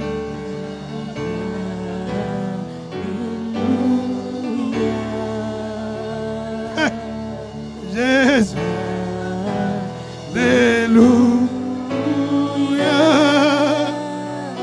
Tu es le Seigneur Dieu Tout-Puissant. Il règne dans ton cœur. Il règne dans ta situation. Qu'il règne dans tes projets. Qu'il règne dans ta santé. Saint.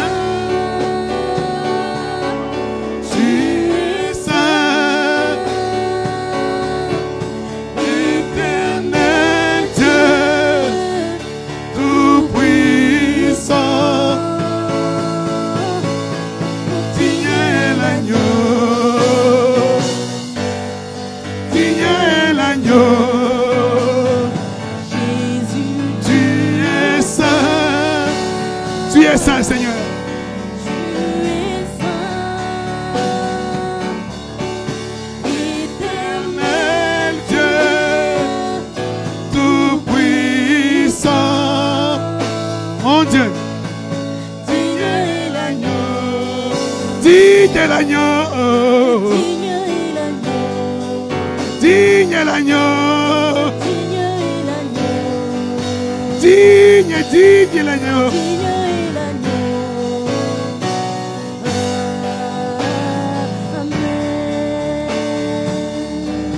Père de grâce, Père de grâce, glorifie ton nom, glorifie ton nom, glorifie ton nom Seigneur. Jésus, magnifie ta présence, magnifie ta présence, magnifie ta présence. Saint-Esprit, Saint-Esprit, Saint-Esprit, Saint-Esprit, Saint-Esprit, Saint-Esprit. Koria baba baba bos. Keria mandere bosaya dara baba he. Koria mandere bosata he. Ebri ande endere bosaya dara bago.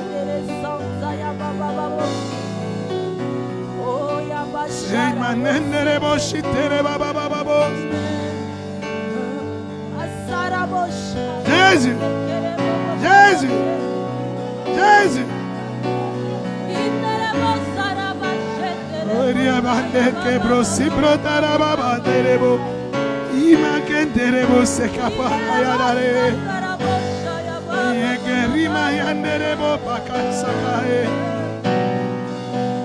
Ce lieu est rempli de sa gloire.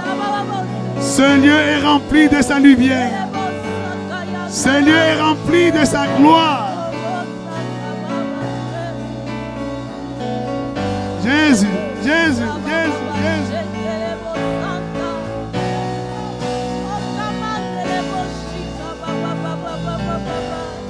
Jésus. Ta présence est merveilleuse. Saint-Esprit, ta présence est merveilleuse.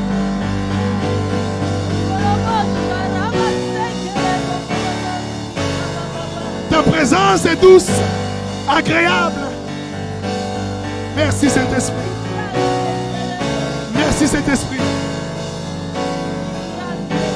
Alléluia.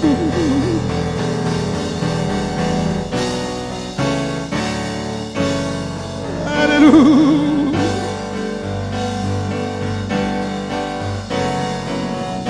Merci, merci Saint-Esprit.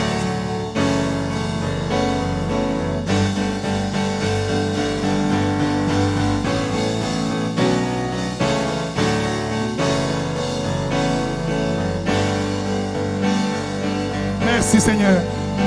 Merci Seigneur.